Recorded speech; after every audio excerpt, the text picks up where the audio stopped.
உள்ள கொஞ்சம் கொஞ்சமா ரத்த நாளங்கள் எல்லாம் வெடிச்சு உங்க உயிரே போற அளவுக்கு நிலைமை கைமீறி போயிரும் என்று எச்சரித்தான் ஹரிஷ். அந்த மாத்திரையை உட்கொண்டதும் அவருடைய சக்திகள் பல மடங்காக ஆனது. ஆனால் சக்திகள் பல மடங்காக இருந்தாலும் அது ஒரு நிலையான சக்தியாக இல்லாததால் அவளால் ஒரு இடத்தில் நிதானமாக நிற்கக்கூட முடியவில்லை. சற்று நேரத்தில் அவருடைய நிலைமை என்னவாகும் என்று ஹரிஷுக்கு புரியவில்லை. அவளை பார்க்கும்போது அவனுக்கு பாவமாக மட்டுமே இருந்தது. அதற்காக சண்டையில் விட்டுக் கொடுக்கவும் அவனால் முடியவில்லை. அதனால் மீண்டும் அவள் மோத ஆரம்பித்தவுடன் ஆக்ரோஷமாக ஹரிஷ் அவளுடன் மோதினான். சிறிது நேரத்தில் ஹரிஷ் அவளுடன் மோதிய நிலையில் அவன் தன்னை தற்காத்துக் கொள்ள முயற்சி செய்யும்போது அவளுடைய நெற்றியில் சிறிய காயம் ஒன்று ஏற்பட்டது. அதிலிருந்து இரத்தம் வழிந்து ஓடியது. ஆனால் ஹரிஷ் நினைத்திருந்தால் அவளை யோசிக்காமல் வீழ்த்தியிருக்க முடியும். ஆனாலும் அவளுடைய நிலைமையைக் கண்டு ஹரிஷால் அவ்வளவு மோசமாக நடந்து கொள்ள முடியவில்லை. அவள் ஜெயிப்பதற்காக தன்னுடைய உயிரையே பணயம் வைப்பதை பார்த்த ஹரிஷால் அவளை தோற்கடிக்க முடியவில்லை. அதனால் போட்டியை டிரா செய்யும் எண்ணத்தில் ஹரிஷ் சண்டையிட்டுக் கொண்டிருந்தான். அவளுடைய நெற்றியிலிருந்து ரத்தம் வழிந்து கொண்டே இருக்க சற்று நேரத்தில் இருவரும் கீழே இறங்கி நின்றனர். கடைசியில் நிதானமாக ஆடி போட்டி டிரா ஆனதைப் போல் முடித்தான் ஹரிஷ். இருவரும் ஒரே நேரத்தில் கீழே இறங்கியதால் இருவருக்கும் சமமான மதிப்பெண்கள் வழங்கப்பட்டன. அப்போது போட்டி முடிந்ததாக அறிவிப்பு வந்தது. அதில் இருவரும் சமமான மதிப்பெண்கள் பெற்றதால் போட்டி டிரா செய்யப்படுவதாக அறிவிக்கப்பட்டது என்ற அறிவிப்பு ஒலித்தது. அங்கு இருந்த அனைவருக்கும் அது நன்றாக தெரியும். ஹரிஷ் நினைத்திருந்தால் அவளை ஒரே நொடியில் தோற்கடித்து இந்த போட்டியில் எளிதாக வென்றிருக்க முடியும் என்று. ஆனால் அவன் அவ்வாறு செய்ய நினைக்கவில்லை. அங்கு இருந்த நடுவர்களுக்கும் அது நன்றாகவே புரிந்தது. அங்கு போட்டியின் நடுவராக அமர்ந்திருந்த சத்யன் ஹரிஷை கண்டு வியந்தார். இந்த பையன் நம்மளோட ஸ்டூடெண்டா இருந்தா எவ்வளவு நல்லா இருக்கும். இவனை ட்ரெயின் பண்ணா நிச்சயமா இந்த ஹெர்பல் மெடிசின் கம்யூனிட்டில இவன் தான் பெஸ்ட் லீடரா இருப்பான்னு நினைச்சுக்கிட்டு இருந்தாரு. ஆனால் ஹரிஷ் தோல்வி அடையவில்லை என்பதை தயாளன், யாமினி மற்றும் நதியா யாராலும் ஏற்றுக்கொள்ளவே முடியவில்லை. ஹரிஷ் ஜெயிச்சது யாருக்கும் பிடிக்காமல் போனாலும் அனைவரும் அந்த வஞ்சக எண்ணங்களை தங்களுக்குள்ளேயே வைத்துக் கொண்டார்கள். ஆனால் நதியா சற்று நேரத்தில், இவன் தான் ஹரிஷ், இவன் நீங்க நினைக்கிற மாதிரி ரொம்ப நல்லவன்லாம் இல்லை. இவன் அவனோட ஃபேமிலியவே நாசம் பண்ணி அந்த வீட்டை விட்டு வெளியே வந்து ஏஜே ஃபேமிலியோட உருப்படாத மருமகனா இவ்வளவு நாள் வாழ்ந்துட்டு வந்தான். அதுக்கப்புறம் அவரோட தாத்தா ராஜேஸ்வரனுக்கு பிளட் கொடுக்க வர்றேன்னு சொல்லி அங்க போய் அவங்க குடும்பத்துக்கூட வேணும்னே பெரிய பிரச்சனை பண்ணி ரத்தம் கொடுக்காம திரும்பி வந்துட்டான். கொஞ்ச நாள்லயே ராஜேஸ்வரன் இறந்து போயிட்டாரு என்று அவனை பற்றி தவறான விஷயங்களை மட்டுமே சொல்லிக்கொண்டே சென்றாள். அதில் தயாளனம் இதுதான் சரியான சந்தர்ப்பம் என்று நினைத்து எரியும் நெருப்பில் எண்ணெய் ஊற்றுவது போல் பேச ஆரம்பித்தான். நீங்க சொல்றதும் சரிதான். அன்னைக்கு காலேஜ்ல அத்தனை பேரும் முன்னாடி எந்த தப்பும் பண்ணாத என்னை அடிச்சு ரொம்ப அசிங்கப்படுத்திட்டான். இந்த மாதிரி ஆளுங்க ஹெர்பல் சொசைட்டி லீடரானா நிச்சயமா அவங்களுக்கு பின்னாடி வர யாருமே நல்லவங்களா இருக்க வாய்ப்பே இல்லாம போயிடும். அதனால இந்த மாதிரி ஆளுங்களை இங்கேயே ஸ்டாப் பண்றது தான் கண்டிப்பா நல்ல முடிவா இருக்கும் என்று தன் பங்குக்கு சொல்ல வேண்டியதை விட எக்ஸ்ட்ராவாவே சொல்லி முடித்தான் தயாளன். இப்போது யாமினி தான் நினைத்த அனைத்து வேலைகளும் மிக சுலபமாக முடிந்து கொண்டிருப்பதைக் கண்டு சந்தோஷமாக இருந்தாள். மேலும் அங்கு இருந்த அமைப்பினர் அனைவரும் நதியா சொல்வதை ஆமோதித்தது போலவே தெரிந்தது. ஹரிஷின் தரப்பில் இருக்கும் உண்மையை தெரிந்து கொள்ள யாருமே முன்வரவில்லை. அதில் ஹெர்பல் சொசைட்டியின் தலைவர் இன்னொருவர் ஹரிஷ் வெற்றி பெற்றது அவருக்கு சுத்தமாக பிடிக்கவில்லை. அதனால் அப்போ இந்த மாதிரி மோசமான ஆளுங்களை எதுக்கு நம்ம காலேஜில் இன்னும் வச்சிருக்கணும், இவனை காலேஜிலிருந்து அனுப்பிட்டா நமக்கு எந்த பிரச்சனையும் வராதில்ல என்று கூறினார். நீங்க சொல்றது கரெக்ட் தான். காலேஜிலிருந்து டிஸ்மிஸ் பண்ணிட்டா இந்த மாதிரி மோசமானவங்க யாரும் இந்த ஹெர்பல் சொசைட்டி லீடர் ஆகிறதுக்கு சான்ஸே இருக்காது. ஆனா அதை நம்ம டிசைட் பண்ண முடியாதே, அந்த காலேஜோட பிரின்சிபலும் சேர்மனும் தான் டிசைட் பண்ண முடியும் என்று சொல்ல, அதற்கு மற்றொருவர் இல்ல நமக்கு சத்யன் ஹெல்ப் பண்ணினார்னா நம்மளால இதை செய்ய முடியும் என்று சொல்லிக் கொண்டிருந்தார்கள். அப்போது ஹரிஷ் போட்டி மைதானத்திலிருந்து வெளியே வந்து தனது நண்பர்களுடன் பேசிக் கொண்டிருந்தான். அருகில் இருந்த வைபவ், உண்மையாவே ஹரிஷ் டேலண்டான பர்சன் தானா, நம்ம தான் ரொம்ப குறைச்சலா எடை போட்டுட்டோமோ என்று சொல்லிக் கொண்டிருந்தான். அதை கேட்டுக்கொண்டிருந்த ஜீவா, ஆமாண்டா அவன் உண்மையாவே டேலண்டான பர்சன் தான். அப்புறம் உன்ன மாதிரி வெறும் வாயிலே வடை சுடுறவன்னு நினைச்சியா? அவனோட டேலண்ட்டுக்கு அவன் பக்கத்துல வர்றதுக்கு கூட உனக்கு தகுதி இல்லை. நீ என்ன மனசுல நினைச்சிட்டு இருக்கன்னு எனக்கு தெரியாது. ஆனா ஒரு விஷயம் மட்டும் உறுதி, இந்த காலேஜோட one and only hero Harish மட்டும்தான். இன்னும் அவனை ஜெயிக்கிறதுக்கு யாராவது ஒருத்தன் பிறந்துதான் வரணும் என்று சொன்னான் ஜீவா. அப்போது வைபவ் மற்றும் அவனது நண்பர்கள் மனதில், இவன்கிட்ட முதல்லையே நிறைய வம்பிழத்து வச்சிருக்கோம், அதையெல்லாம் மனசுல வச்சுட்டு எங்கேயாவது யாரும் இல்லாத டைம்ல ஏதாவது செஞ்சிருவானோ, எதுக்கும் கொஞ்சம் ஜாக்கிரதையா இருந்துக்கலான்னு தோன்றியது. ஒருவரை ஒருவர் மாற்றி மாற்றி பார்த்து கொண்டு அமைதியாக அமர்ந்திருந்தனர். ஹரிஷ் ஜெயிச்சதன் சந்தோஷத்தில் பூஜாவும் மோனிஷாவும் ஹரிஷுடன் மிகவும் மகிழ்ச்சியாக பேசிக் கொண்டிருந்தார்கள். ஹரிஷ், நீ உண்மையாகவே பயங்கர டேலண்டான ஆள் தான். ஏன்னா கிரேஸ் மாதிரி ஆளுங்களை ஜெயிக்கிறது அவ்வளோ ஈஸியான விஷயம் இல்லை என்று சொன்னாள். மூவரும் ஜாலியாக பேசிக்கொண்டு அமர்ந்திருந்தார்கள். அப்போது ஜீவா ஹரிஷின் அருகில் வந்து ஹரிஷின் தோளை லேசாக சுரந்தினான். என்னடா என்று ஹரிஷ் கேட்க, சார், இங்கே உட்காந்து என்ன பண்ணிட்டு இருக்கீங்கன்னு தெரிஞ்சுக்கலாமா என்று கேட்க, டே, பார்த்த கண்ணு தெரியலையா? பூஜா கூடவும் மோனிஷா கூடவும் பேசிட்டு இருக்கேன். உனக்கு வேணும்னா நீனும் வந்து உட்காந்து பேசு என்றான். நீங்க சொல்றதெல்லாம் கரெக்டு தான். ஆனா அப்படியே கொஞ்சம் திரும்பி ஆப்போசிட்ல யார் இருக்காங்கன்னு பார்த்துட்டு அதுக்கப்புறமா நீங்க உங்க வேலையை கண்டினியூ பண்ணுங்க என்றான் ஜீவா. டே எருமை, இன்ட்ரெஸ்டிங்கா பேசிட்டு இருக்கேன், எனக்கு ஆப்போசிட்ல யார் இருந்தா எனக்கு என்ன என்று சொல்லிவிட்டு மீண்டும் அவர்களுடன் பேசிக்கொண்டிருந்தான் ஹரிஷ். மீண்டும் ஜீவா ஹரிஷிடம், அட அறிவு கிட்டவனே, எதுக்கும் ஒரு தடவை திரும்பி பார்த்துட்டு அதுக்கப்புறமா நீ உன் கடலையை வறுக்க ஆரம்பி என்றான். என்னடா இது, இவனோட பெரிய தொல்லையா போச்சு என்று தனக்குள் சொல்லிக்கொண்டே அப்போதுதான் நிதானத்துக்கு வந்தவனாய் திரும்பி பார்க்க அங்கு சந்தனா கோபத்தின் உச்சத்தில் அமர்ந்திருந்தாள். அப்போதுதான் ஹரிஷுக்கு சந்தனா அவனுக்கு எதிரில் உட்கார்ந்திருந்தது நினைவில் வந்தது. அப்போது ஜீவாவின் மனதில், மாட்டியாண்ட மானஸ்த, 2 பொண்ணுங்களுக்கு நடுவுல உட்கார்ந்து கடலையா போடுற, இப்ப பாக்குறேன்டா நீ என்ன பண்ண போறேன்னு என்று நினைத்து கொண்டே தனக்குள்ளே சிரித்து கொண்டிருந்தான். அப்போது ஹரிஷ் ஆடு திருடியவன் போல் முழித்து கொண்டே, நண்பன் சீரியஸா கூப்பிடுறானே, திரும்பி பார்க்கணும்னு அறிவு இருந்துச்சு ஹரிஷ் உனக்கு? ஒழுங்கா நான் ஃபர்ஸ்ட் சொல்லும் போதே திரும்பி பார்த்திருந்தா இப்ப கஷ்டப்பட வேண்டிய அவசியம் இல்லைல்ல. இன்னைக்கு என்ன வல்லம் பண்ண போறாளோ தெரியலையே என்று அவன் மைண்ட் வாய்ஸ் ஒலித்து கொண்டிருக்க, ஜீவாவுக்கும் வசமாக சிக்கிய ஹரிஷின் நிலைமை என்னவாக இருக்கும் என்று நினைத்து உள்ளுக்குள்ளே சிரித்து கொண்டிருந்தான். அவன் சிரித்து கொண்டிருப்பதை பார்த்த ஹரிஷ், ஏண்டா நானே இங்க மாட்டிக்கிட்டு முழிக்கிறேன், நீ ஜாலியா சிரிச்சிட்டு இருக்கியா? எரடி, எனக்கு ஒரு நாள் கிடைக்காமலா போயிடும், உன்னை அன்னைக்கு வச்சுக்கிறேன் என்று ரகசியமாக ஜீவாவிடம் கூறினான். பிறகு ஹரிஷ் தனக்குள், கடவுளே, எவ்வளவு பெரிய ஆளா இருந்தாலும், எவ்வளவு கஷ்டமான சண்டையா இருந்தாலும் எப்படியாவது ஜெயிச்சிடலாம். ஆனா இந்த பொண்டாட்டிங்க பார்க்குற பார்வையை எப்படி சமாளிக்கிறதுனே தெரியலையே. ஒருவேளை கடவுள் எல்லாம் பொண்டாட்டிக்கிட்ட திட்டு வாங்கியிருக்க மாட்டாங்களோ, அதனால தான் இதற்கான சொல்யூஷனை வைக்காம விட்டுட்டாங்களோ இன்று தனக்குள் நினைத்து கொண்டே, சரி போய் சமாளிப்போ என்று சந்தனாவின் அருகில் சென்றான். அவ்வளவு நேரம் கலகலப்பாக பேசிக் கொண்டிருந்த ஹரிஷின் முகம் அப்படியே சுருங்கி போயிருந்ததை கண்ட அவன் அருகில் இருந்த மாணவர்கள், என்னடா அவ்வளோ பெரிய ஆளுங்க கிட்ட மோதி ஜெயிச்சுட்டு வந்தவன் பொண்டாட்டியை பார்த்த உடனே அப்படியே பெட்டி பாம்பா அடங்கி போயிட்டாரு என்று பேசிக் கொண்டிருந்தனர். அப்போது ஹரிஷ் எழுந்து சென்று சந்தனாவிடம், சாரி பேபி, நான் இன்ட்ரெஸ்டிங்காக பேசிட்டு இருந்தேனே, அதனால கொஞ்சம் கவனிக்கல, ஆனால் வேற ஒன்றும் இல்லை என்று உளறி தள்ளி கொண்டிருந்தான். போதும் ஹரிஷ், இதுக்கு மேலே எதுவும் பேசாத, நான் உன் மேலே செம்ம கடுப்பில் இருக்கேன், அதனால அமைதியாக இங்கேருந்து போயிரு என்று சொல்ல, என்ன பேபி, என்னை பற்றி உனக்கு தெரியாதா, நான் அவங்க கூட பேசிட்டு மட்டும்தான் இருந்தேன் என்று சொல்ல, அதற்கு ஜீவா, டேய், நீ பேசிட்டு மட்டும் இருந்தியா, ரொம்ப நேரமா அவங்க கூட கடலை போட்டுட்டு இருந்த என்று எக்ஸ்ட்ரா பிட்டை போட்டுவிட அங்கு சந்தனாவின் கோபம் தலைக்கேறியது. ஏண்டா டே எரும மாடு, நானே இப்பதான் அவளை சமாதானப்படுத்த ட்ரை பண்ணிட்டு இருக்கேன், நீ எக்ஸ்ட்ராவா பிட்டு போட்டு ஏத்தி விடுறியா? இருடா, உன்னை வச்சுக்கிறேன் என்றான். அதுக்கெல்லாம் சான்ஸே இல்லடா தம்பி, நீ ஃபர்ஸ்ட் உன் பேபியை சமாதானப்படுத்து, அதுக்கப்புறம் என்ன பார்த்துக்கலாம் என்று அசால்ட்டாக சொல்லி புன்னகையுடன் நின்று கொண்டிருந்தான் ஜீவா. பேபி, நீ என்ன நம்புறியா இல்லையா என்று எப்போதும் போடும் அதே பிட்டை திருப்பி போட, போட்டியில ஜெயிச்சுட்டு வந்து பொண்டாட்டிக்கிட்ட சந்தோஷமா சொல்லுவான்னு பார்த்தா, ஜாலியா 2 பொண்ணுகளுக்கு நடுவுல உட்காந்து கருகி போற அளவுக்கு கடலை போடுற நீ என்று சந்தனா சொல்ல, என்ன பேபி நீ இவ்ளோ கோவப்படுற?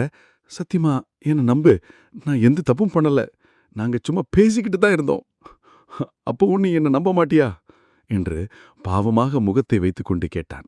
அதற்கு சந்தனா, எப்ப பார்த்தாலும் இதை சொல்லி சொல்லியே என்ன சமாளிச்சிரு, இனிமேல் தேவையில்லாம யாராவது கூட பேசாத, பார்த்தேன், அதுக்கப்புறம் என்ன பண்ணுவேன்னு எனக்கே தெரியாது என்று கடுப்புடன் கூறினாள் சந்தனா. ஜீவாவை பாத்தியா, அவன் எவ்வளோ நல்ல பையனா இருக்கான்னு, அவன் திவ்யாவை தவிர வேற யாராவது கூட அனாவசியமா பேசி இதுவரைக்கும் பார்த்திருக்கியா? அவனோட ஃப்ரெண்டா இருந்துட்டு நீ இப்படி பண்ணிட்டு இருக்க, கொஞ்சமாச்சும் உன் ஃப்ரெண்டை பார்த்து கத்துக்கோ என்று சந்தனா ஜீவாவுக்கு சர்டிஃபிகேட் கொடுக்க, என்ன மச்சான் கேட்டேன் இல்ல என் தங்கச்சி என்னை எவ்வளோ புகழ்றான்னு, கொஞ்சமாவது என்ன பார்த்து கத்துக்கடா என்று சொன்னான் ஜீவா. மகனே, இதுக்கு மேல நீ ஏதாவது பேசினா அவ்வளவுதான் பார்த்துக்க. இவன் யாருக்கும் தெரியாம பின்னால பண்ற திருட்டுத்தனம் எல்லாம் எனக்கு மட்டும்தான் தெரியும். அதனால இப்ப நீ நல்லவனாயிட்ட, நான் மோசமானவனாயிட்டனா நடத்துங்க உங்க நாடகத்தை என்று ஹரிஷ் சொல்லிக் கொண்டிருந்தான். அப்போது ஜீவாவும் சந்தனாவும் ஹரிஷை பார்த்து சத்தமாக சிரித்தனர். அப்போது ஹரிஷ் திடீரென்று யாரோ தன்னை கூர்மையான பார்வையால் தொடர்ந்து பார்த்து கொண்டிருப்பதைப் போல் உணர்ந்தான். அது யாராக இருக்கும் என்று அவனால் யூகிக்க முடியவில்லை. திரும்பி பார்த்தான். அங்கே புரொஃபசர் ராணா நின்று கொண்டிருந்தார். அவரின் பார்வை முழுவதும் ஹரிஷின் மீது மட்டுமே இருந்தது. மீண்டும் சந்தனா ஏதோ சொல்ல வர அதனை கவனிக்காமல் அவனது பார்வை வேறிடத்திற்கு சென்றது. அப்போது சந்தனா, நான் சொன்னதை கரெக்டானே என்று சொல்ல, சாரி பேபி, நீ என்ன சொன்னேன்னு கவனிக்கல, மறுபடியும் சொல்லு என்று சொல்ல, அதற்கு சந்தனா, பாத்தியா, நான் பேசுறத கூட நீ கவனிக்காம வேற எங்கேயோ வேடிக்கை பார்த்துட்டு இருக்க என்று கோபமாக சொல்ல, இல்ல பேபி, அதெல்லாம் ஒன்றும் இல்லை, யாரோ என்ன பார்க்குற மாதிரி இருந்துச்சு, அதுதான் என்னன்னு பார்த்துட்டு இருந்தேன், வேற ஒன்றும் இல்லை, நீ சொல்லி நான் கேட்காம இருப்பேனா பேபி என்று சந்தனாவை சமாளித்து கொண்டிருந்தான். அந்த சமயத்தில் லாவண்யா அந்த இடத்திற்கு வந்தாள். அவளுடைய முகம் மிகவும் கவலையுடன் இருந்தது.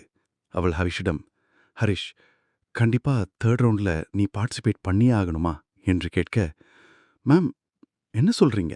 இந்த போட்டியில கலந்துக்கணும்னு நீங்க தானே என்ன செலக்ட் பண்ணீங்க. ஆமா ஹரிஷ், அதுதான் பெரிய தப்பு பண்ணிட்டோமோன்னு வருத்தமா இருக்கு என்றாள் லாவண்யா. ஹரிஷ் இதுவரைக்கும் லாவண்யாவை இவ்வளவு சோகமான முகத்துடன் பார்த்ததே இல்லை. மேம் ப்ளீஸ், என்ன விஷயம்னு சொல்லுங்க, எதுக்காக இவ்வளோ சோகமா ஃபீல் பண்றீங்க, என்னன்னு சொன்னதானே எனக்கும் புரியும் என்று கேட்டான் ஹரிஷ். அதற்கு லாவண்யா, ஓகே ஹரிஷ், நீ இவ்வளோ கேட்கறதுனால லெட் மீ எக்ஸ்பிளைன். இப்போ இந்த ஒரே கிரவுண்டில் நிறைய போட்டிகள் நடந்துட்டு இருக்கு. அதாவது 1-on-1. அப்போ அந்த 1-on-1ல ஜெயிச்ச நிறைய ஸ்டூடெண்ட்ஸ் இருப்பாங்க. அவங்க திருப்பி ஜெயிச்சவங்களோட மோத விட்டு திருப்பி அடுத்தடுத்து போட்டி போய்கிட்டே இருக்கும். ஸோ இன்னைக்கு ஒரு நாள்லே இந்த போட்டி முடியாது. அதனால ஜட்ஜஸ் அண்ட் மேனேஜ்மெண்ட் எல்லாரும் சேர்ந்து வேறு ஒரு முக்கியமான டெசிஷன் எடுத்திருக்காங்க. அது என்னன்னா, இப்போ 2nd ரவுண்ட்ல ஜெயிச்சவங்கள ரொம்ப கடுமையான போட்டியாளர் கூட மோத விடும்போது அவங்களால கொஞ்ச நேரத்துக்கு மேல தாக்கு பிடிக்க முடியாம நிறைய பேர் தோத்து வெளியே போயிடுவாங்க. அதுக்கு அப்புறமா போட்டி ஈஸியா முடிஞ்சிரும். அதுக்காக அவங்க என்ன டிசைட் பண்ணிருக்காங்கன்னா, 3வது ரவுண்ட்ல உங்க கூட மோத போறது ப்ரொஃபசர்ஸ் என்று கூறினாள். என்ன மேம் சொல்றீங்க? ஆனா போட்டியில ஸ்டூடெண்ட்ஸ் தான் கலந்துக்கணும். இதுல ப்ரொஃபசர் எப்படி நடுவுல வந்து சண்டை போட முடியும் என்று கேட்க, ஆமா ஹரிஷ், அப்பதான திறமை இல்லாதவங்க நிறைய பேர் 3வது ரவுண்ட்லயே வெளியே போயிடுவாங்க. ஸோ 4வது ரவுண்டும் 5வது ரவுண்ட்லையும் ரொம்ப கம்மியான ஸ்டூடெண்ட் தான் இருப்பாங்க. ஸோ கடைசியா 5வது ரவுண்ட்ல வெறும் 2 பேர் தான் இருப்பாங்க. இதுதான் அவங்களோட ஃபைனல் டெசிஷன். இந்த முடிவை மொத்த மேனேஜ்மெண்ட்டும் சேர்ந்து எடுத்ததால் யாராலையும் எதுவும் பேச முடியாது. ஸோ இன்னும் 5 மினிட்ஸ்ல போட்டி ஆரம்பிக்க போகுது, ரெடியாயிரு என்று சொல்லிய லாவண்யாவின் முகம் இன்னும் தயக்கத்துடனும் பயத்துடனும் இருந்தது. மேம், இது ஓகே தான், போட்டி தானே, பார்த்துக்கலாம் என்று சொல்ல, இல்ல ஹரிஷ், உங்க கூட மோத போறது வேற யாராவது இருந்திருந்தா நான் இவ்வளவு பயந்திருக்க மாட்டேன். ஆனா உங்க கூட மோத போறது என்று அவள் இழுத்துக்கொண்டே செல்ல, முழு கதையையும் கேட்டு மகிழ பாக்கெட் எஃப்எம் ஏபி டவுன்லோட் செய்யுங்கள். லிங்க் டிஸ்கிரிப்ஷனில் கொடுக்கப்பட்டுள்ளது.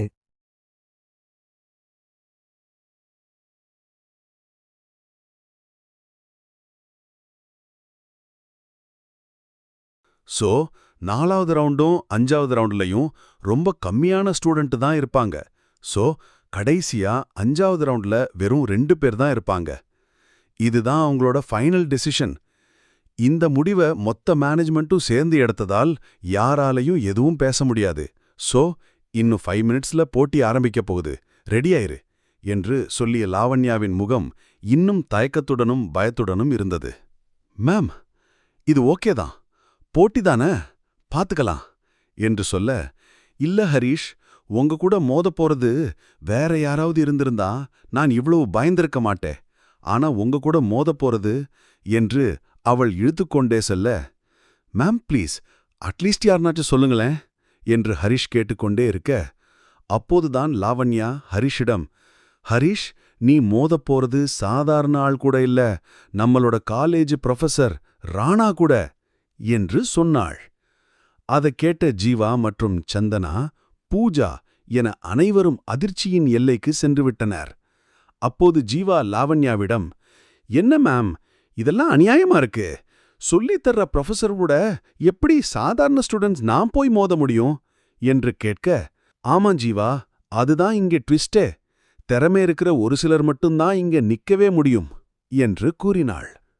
அப்போது ஹரிஷன் மைண்ட் வாய்ஸில், வந்த அன்னைக்கே என்கிட்ட அந்த ஆள் வந்து வம்பிழுத்தாரே, இன்னைக்கு என்னென்னவெல்லாம் பண்ண போறாரோ, சரி பொறுத்திருந்து பார்ப்போம் என்று அமைதியாகவே நின்றிருந்தான் ஹரிஷ்.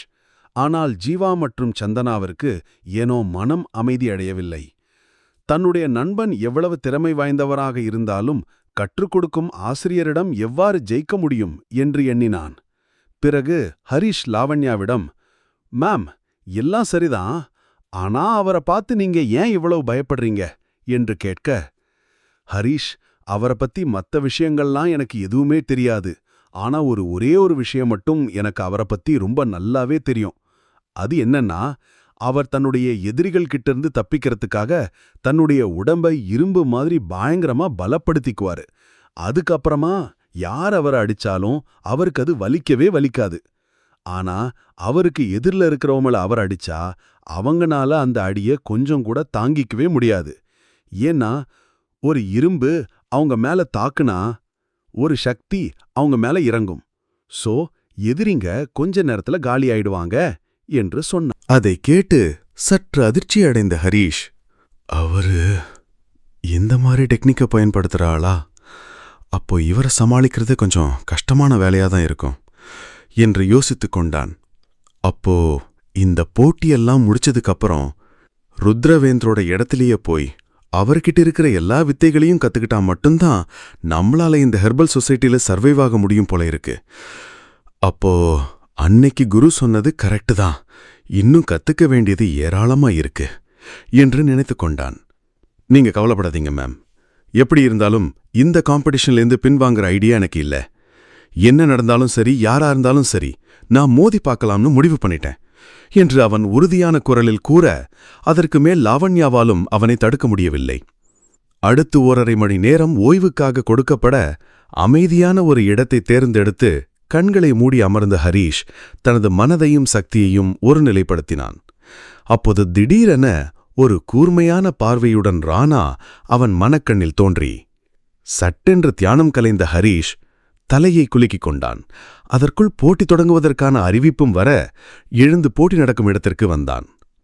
சந்தனா அவனை கவலையுடன் பார்த்து கொண்டிருக்க கண்களால் அவளுக்கு ஆறுதல் சொன்னவன் அவனுடைய இடத்திற்கு போய் போட்டி தொடங்குவதற்கு தயாராக காத்திருந்தான். அதுவரை ஃபார்மல் ட்ரெஸ்ஸில் இருந்த ராணா ஸ்போர்ட்ஸ் உடையில் அவன் முன்னால் வந்து நின்றான். ஹரீஷ், ராணா இருவருமே ஒரே உயரத்தில் இருந்ததுடன் உருவத்தில் கூட கிட்டத்தட்ட சமமாகத்தான் இருந்தார்கள். இருவரின் முகமும் வெவ்வேறு வடிவத்தில் கம்பீரமாக தெரிய அவர்கள் நின்ற தோரணை கூட ஒன்று போலத்தான் இருந்தது. அதிலும் இருவரின் பார்வையும் நேர்கோட்டில் சந்தித்து வெட்டிக்கொள்ள, அப்போது அந்த காட்சியை பார்க்க ஒரு சிங்கமும் புலியும் போர்க்களத்தில் எதிரெதிராக நிற்பதைப் போல இருந்தது. அதை பார்க்கும்போதே லாவண்யாவிற்கு சிலிர்த்தது. இன்னும் சில அரங்குகளில் ஒரே நேரத்தில் போட்டி தொடங்கப்பட்டாலும் அங்கிருந்த பெரும்பாலானவர்களின் பார்வை இவர்கள் மீதுதான் இருந்தது. இந்த முறை முன்வரிசையிலிருந்த நடுவர்களே ஒரு எக்ஸைட்மெண்ட்டுடன் தான் அவர்களை பார்த்து கொண்டிருந்தார்கள். அந்த புது ப்ரொஃபசர் செம்ம ஹன்சமா இருக்காரு, அவர் முகத்துல இருக்க தழும்பு மட்டும்தான் கொஞ்சம் வித்தியாசமா தெரியுது என்று ஒரு கூட்டத்தில் இருந்த ஒரு இளம்பெண் கூற, ஹரீஷ் மட்டும் என்னவா, பார்க்கவே செம்மையா இருக்கான்ல, நான் கூட இவனை என்னவோ நினைச்சேன், இப்ப பார்த்தா அடிச்சு தூள் கிடப்புகிறான், வர வர எனக்கே அவனை பிடிக்க ஆரம்பிச்சிருச்சு, இப்போதைக்கு இவன்தான் நம்ம காலேஜோட ஹீரோ என மற்றொரு பெண் மறுத்து பேச, ராணா ஆதரவு, ஹரீஷ் ஆதரவு என அந்த பெண்கள் கூட்டம் இரண்டாக பிரிந்தது. அவர்கள் சத்தமாக கத்தி தங்கள் ஆதரவை வெளிப்படுத்தவும் செய்தனர். இவ்வளவு நேரம் இருந்ததை விட இப்போது அந்த பார்வையாளர் கூட்டத்தில் உற்சாகமும் பரபரப்பும் அதிகமாக இருந்தது. அதையெல்லாம் கேட்டுக்கொண்டிருந்த வைபவின் மனதில் மறுபடியும் பொறாமை தீ கொழுந்து விட்டு எறிய, எது நடக்கக்கூடாதுன்னு நினைச்சனோ அதுவே நடந்துருச்சு. அந்த இடியட் ஹரீஷ் தான் அந்த காலேஜோட ஹீரோவா, எப்ப நான் யாரு என்று கோபமாக முஷ்டியை மடக்கி தன் கையிலே குத்திக் கொண்டான் அவன். ஜோக்கரு என்று ஒரு குரல் கேட்க ஆவேசத்துடன் திரும்பிய வைபவ் அதை சொன்னது ஜீவா என்று தெரிந்ததும் அப்படியே ஆஃப் ஆகிவிட்டான். வைபவ், நீ ஒன்னும் ஃபீல் பண்ணாத, கொஞ்ச நேரத்துக்கு முன்னாடி தான் லாவண்யா மேமும் ஹரீஷும் பேசிட்டு இருந்ததை நான் கேட்டேன். ஹரீஷ் கூட மோதப் போற அந்த புது ப்ரொஃபசர் சாதாரண ஆள் இல்லாமா, பயங்கரமான ஃபைட் டெக்னிக்ஸ் தெரிஞ்சவராம். அவரை யாராலையும் தோக்கடிக்க முடியாதான். அதனால எப்படியும் இந்த தடவை அடி வாங்கிட்டு தான் வரப்போறான். கண்டிப்பா அடுத்த லெவலுக்கு அவன் போக முடியாது என்று அவனுடைய அல்லக்கை சமாதானம் சொல்ல, அதை கேட்ட வைபவின் கண்களில் உற்சாகம் தெரிந்தது. அதே நேரத்தில் தனக்கு எதிராக நின்றிருந்த ஹரீஷை ஆழமாக பார்த்த ராணா, மத்தவங்க உன்னை பத்தி சொல்றதெல்லாம் காதுல வாங்கிக்காத. ஃபர்ஸ்ட் ரவுண்ட்ல நீ எப்படி நடந்துக்கிட்டேன்னு நான் பார்த்துட்டு தான் இருந்தேன். Actually I am impressed. அந்த போட்டி டிராவல முடிஞ்சாலும் என்னை பொறுத்த வரைக்கும் அதுல வின் பண்ணது நீதான். அதனால எனக்கு எதிரா நிக்க உனக்கு முழு தகுதி இருக்கு. இன்னும் சொல்லப்போனா உனக்கு மட்டும்தான் தகுதி இருக்கு என்று ஒரு சின்ன சிரிப்புடன் சொன்னான். இன்னும் சில அரங்குகளில் ஒரே நேரத்தில் போட்டி தொடங்கப்பட்டாலும் அங்கிருந்த பெரும்பாலானவர்களின் பார்வை இவர்கள் மீதுதான் இருந்தது. இந்த முறை முன்வரிசையில் இருந்த நடுவர்களே ஒரு எக்ஸைட்மெண்ட்டோட தான் அவர்கள பார்த்துட்டு இருந்தாங்க. இவர் பேசுறத பார்த்தா நல்லவர் மாதிரி தான் தெரியுது, ஹரிஷ் மனதிற்குள் நினைக்கும் போதே. ஆனா அதுக்காக அதே நியாயத்தை என்கிட்டயும் எதிர்பார்க்காத. என்ன பொறுத்த வரைக்கும் everything is fair in love and war. So என்னை தோக்கடிக்கலான் கனவு காணாத, அது நடக்காது என்று அழுத்தமான குரலில் கூறினான் ராணா. இப்போது அலட்சியமாக அவனை பார்த்த ஹரிஷ், உங்களோட இந்த ஓவர் கான்ஃபிடன்ஸை நான் பாராட்டுறேன், ஆனா இப்படியே பேசிட்டு இருக்கறதுல எந்த அர்த்தமும் இல்ல என்றவன் ராணாவின் கண்களை நேராக சந்தித்து, ஆரம்பிக்கலாமா என்று கேட்டான். ஹரிஷும் ராணாவும் களத்தில் எதிரெதிரே நிற்க போட்டி தொடங்கியது. ஹரிஷை தாக்குவதற்கு அவசரப்படாத ராணா தன் உள்வலிமையை பலப்படுத்த தொடங்குவதை ஹரிஷால் உணர முடிந்தது. இது இப்படியே போனால் லவண்யா மேம் சொன்ன அந்த இரும்புச்சுவ டெக்னிக்கை பயன்படுத்துவதற்கு தேவையான சக்தி உடனடியாக ராணாவுக்கு கிடைத்துவிடும் என்பதை புரிந்து கொண்ட ஹரிஷ் முதல்ல அதை தடுத்து நிறுத்தணும்னு தனக்குள் முடிவெடுத்தான். அதனால தானே முதல் அடியா எடுத்து வைத்து ராணாவை தாக்க முடிவு செய்த அவன் கொஞ்சம் பின்னால் நகர்ந்து ராணாவை நோக்கி அதிவேகமாக ஓடி வந்தான். அதை பார்த்தவர்கள் ஹரிஷின் தைரியத்தை நினைத்து ஆவென்று வாயை பிளந்தார்கள். ஹரிஷ் ஓடி வருவதை அமைதியாக பார்த்துக் கொண்டிருந்த ராணா கடைசி நொடியில் அப்படியே கீழே அமர்ந்து ஒரு கையை மட்டும் உயர்த்தி ஹரிஷின் வயிற்றில் ஒரு குத்துவிட்டான். அதில் அந்த கிரவுண்ட் மொத்தமும் புழுது பறக்க பயங்கரமான ஒரு சப்தம் கேட்டது. சில நிமிடங்கள் கழித்து ராணா அதே இடத்தில் அசையாமல் நிற்பதையும் ஹரிஷ் 2 அடிகள் பின்வாங்கி வயிற்றில் கை வைத்தபடி தன்னை சமாளித்துக் கொள்ள முயற்சிப்பதையும் பார்த்த ராணாவின் ஆதரவாளர்கள் கைதட்டி உற்சாகமாக ஒலி எழுப்பினார்கள். அதைத் தொடர்ந்து Rana sir, you are great, I love you போன்ற கலவையான சத்தங்களும் கேட்க ஆரம்பித்தது. தன்னை நிதானப்படுத்திக் கொண்டிருந்த ஹரிஷ் அடுத்த தாக்குதலை தொடங்குவதற்கு முன்பாக சில நிமிடங்கள் யோசித்தான். ராணாவின் அடி எந்த அளவுக்கு பவர்ஃபுல்லாக இருக்கும் என்பதை இப்போது அவன் புரிந்து கொண்டான். அதனால் முடிந்தவரை அவனுடைய தாக்குதலிலிருந்து தன்னை பாதுகாத்துக் கொள்ள வேண்டும் என்று முடிவெடுத்தவன் தன்னுடைய சக்தியை திரட்டி ஆழமாக மூச்செடுத்தான். பின்பு திடீரென மின்னல் வேகத்தில் ராணாவின் மேல் பாய்ந்தவன் அவனுடைய மார்பில் குத்திவிட அதை எதிர்பார்க்காத ராணா கொஞ்சம் தடுமாறினான். அதற்குள் ஹரிஷ் தன்னுடைய காலை உயர்த்தி ராணாவின் தலையில் அடிக்க, பரவாயில்ல, நான் எதிர்பார்த்ததை விடவே நீ நல்லதான் பண்ற என்றான் ராணா. தான் அவ்வளவு வேகமாக அடித்தும் ராணாவிடம் சின்ன முகச்சுழிப்பை தவிர வேறு எந்த உணர்வும் வெளிப்படாததால் திகைப்படைந்த ஹரிஷ் தன் மொத்த பலத்தையும் சேர்த்து அவனுடைய அடிவயிற்றில் அடித்தான். இப்படியாக தொடர்ந்து 3 முறை தாக்குதல் நிகழ்த்தியும் அது ஹரிஷுக்கு தான் சுவரில் முட்டிக்கொள்வது போல இருந்தது. அப்போதுதான் ராணா ஏற்கனவே தன்னுடைய அயன்வால் டெக்னிக்கை பயன்படுத்த ஆரம்பித்து விட்டான் என்பதை புரிந்து கொண்ட ஹரிஷ் அதனால்தான் எவ்வளவு பலமாக அடித்தாலும் அவனுக்கு பெரிதாக எந்த பாதிப்பும் இல்லை என்பதை உணர்ந்தான். இதுக்கு வேறதாவது தான் செஞ்சாகணும் என மனதிற்குள் நினைத்தவன் ராணாவிடமிருந்து விலகி அந்த கிரவுண்டின் மறுமுனைக்கு நகர்ந்தான். அதை பார்த்தவர்கள் ஹரிஷ் பயந்து பின்வாங்குகிறார்கள் என்று நினைத்து சிரிக்க ஆரம்பித்தார்கள். ராணா திருப்பி தாக்குவதற்கு முன் தனக்கும் அவனுக்குமான தூரத்தை அதிகரித்துக் கொண்டே சென்ற ஹரிஷ், நீங்க என்ன பார்த்து இவ்ளோ பயப்படுவீங்கன்னு நினைக்கல, சண்டை ஆரம்பிக்கிறதுக்கு முன்னாலேயே உங்களோட ஸ்பெஷல் டெக்னிக்கை யூஸ் பண்ண ஆரம்பிச்சிட்டீங்க. எவ்வளோ வலியா இருந்தாலும் தாங்கிக்க முடிகிற ஒரு ஆள் கூட தான் நான் சண்டை போட முடியும் என்று ராணாவை பார்த்து கேட்டான். அவன் கிட்டத்தட்ட ராணாவை தூண்டிவிட முயற்சி செய்தான்.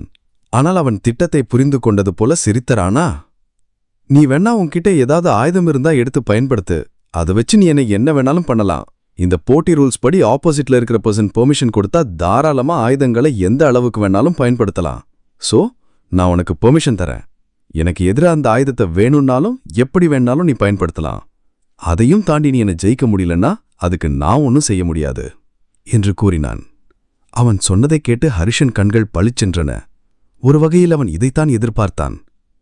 அப்படின்னா சரி என்று ஹரிஷ் யாரும் எதிர்பார்க்காத நேரத்தில் தன் முதுகிலிருந்து அந்த வாளை உருவினான். ஆம், பழங்கால பொருட்கள் விற்கும் கடையில் அவன் வாங்கிய அந்த சிறப்பு வாள்தான் அது. அந்த வாளை வாங்கிய நாளிலிருந்து ஹரிஷ் அதை பயன்படுத்தி பார்க்க நினைத்தான். ஆனால் கத்தியைப் போல இதை சாதாரணமாக பொதுவெளியில் எடுக்க முடியாததால் தன் பேக்கிலேயே பாதுகாப்பாக வைத்திருந்தான். அதிர்ஷ்டவசமாக போட்டி தொடங்குவதற்கு முன்பே லாவண்யா ராணாவின் திறமையை பற்றி சொல்லிவிட இந்த நேரத்தில் அந்த வாள் பயன்படலாம் என்று நினைத்த ஹரிஷ் அதை எடுத்துக்கொண்டு களத்திற்கு வந்திருந்தான். அப்படியான ஒரு ஆளை தோற்கடிக்க நிச்சயமாக தனக்கு ஒரு பலமான வாயுதம் தேவைப்படும் என்று அவனுக்கு தெரியும். தன்னுடைய கத்தியால் கூட அவனை ஒன்றும் செய்ய முடியாது என்பதை உணர்ந்த ஹரிஷ் அதற்கு இந்த வாள்தான் பொருத்தமாக இருக்கும் என்று முடிவெடுத்தான். ஹரிஷ் அந்த வாளை வெளியே எடுத்தவுடன் அதுவரை சலனமே இல்லாமல் இருந்த ராணாவின் கண்களில் ஒரு மாற்றம் வந்து போனது. அவனுடைய பாறை போன்ற முகத்தில் கூட ஒரு கொடூரமான உணர்ச்சி மின்னி மறைந்தது. தோன்றிய சில வினாடிகளிலே அவன் அதை சாமர்த்தியமாக மறைத்துக்கொள்ள யாரும் அதை கவனிக்கவில்லை. இந்த வாள் உனக்கு எங்க கிடைச்சது? முடிந்தவரை சாதாரணமாக முகத்தை வைத்துக்கொண்டு ராணா கேட்க, இது எனக்கு தற்செயலா தான் கிடைச்சது. பார்த்தோன்னே ரொம்ப பிடிச்சு போச்சு, அதனால உடனே வாங்கிட்டேன். ஹரிஷும் உற்சாகமாகவே பதில் சொன்னான். அதே நேரத்தில் புரொஃபஸர்கள் வரிசையில் உட்கார்ந்திருந்த ஒருவன், இதுக்கு வாய்ப்பே இல்ல என்று சொன்னபடி ஆச்சரியத்துடன் எழுந்து நின்றான். அவனுடைய பெயர் சத்யன். அவன்தான் ஃபர்ஸ்ட் ரவுண்டிலிருந்தே ஹரிஷிக்கு ஆதரவாக பேசிக் கொண்டிருந்தவன். ஹீலிங் ஆர்ட்ஸ் காலேஜின் முக்கியமான புரொஃபஸர்களில் ஒருவன். இந்த ஃபீல்டிலிருந்த எல்லா புரொஃபஸர்களுக்குமே அவன் மீது ஒரு பெரிய மரியாதை இருந்தது. ஏன்னா அங்கேயிருந்து எல்லாரை விட அவன் புத்திசாலி. Herbal medicine and martial arts பற்றி நிறைய விஷயங்களை தெரிந்து வைத்திருக்கவன். அதேபோன்று வரலாற்றில் நடந்த சம்பவங்களும் அவனுக்கு அட்டுப்படி. அவனை கிட்டத்தட்ட ஒரு என்சைக்ளோபீடியா என்றே சொல்லலாம். ஃபர்ஸ்ட் ரவுண்டில் ஹரிஷின் நடவடிக்கைகளை பார்த்தவுடனே அவன் மீது ஈர்க்கப்பட்ட சத்யன், தங்களுடைய காலேஜில் இப்படி ஒரு டேலண்டடான ஆள் இருப்பதை இவ்வளவு நாள் கவனிக்காமல் விட்டது நினைத்து வருத்தப்பட்டான். அதன் பிறகு தன்னுடைய மொத்த ஃபோக்கஸையும் ஹரிஷ் மீதுதான் வைத்திருந்தான். ஹரிஷிடன இந்த கத்தியின் கதையை ஏற்கனவே அறிந்தவன் அப்போது அவன் வெளியெடுத்த வாளை பார்த்து அப்படியே ஆச்சரியத்தில் உறைந்து போனான். மற்ற உயர்நிலைத் தலைவர்கள் இந்த முறை அந்த வாளை பற்றி யாரிடமும் கேட்கவில்லை. ஹரிஷின் கையில் அதை பார்க்கும்போதே அந்த வாள் ஏதோ ஒரு வகையில் சிறப்பு வாய்ந்தது என்பதை அவர்களால் உணர முடிந்தது. முழு கதையையும் கேட்டு மகிழ பாக்கெட் FM ஏபி டவுன்லோட் செய்யுங்கள். லிங்க் டிஸ்கிரிப்ஷனில் கொடுக்கப்பட்டுள்ளது.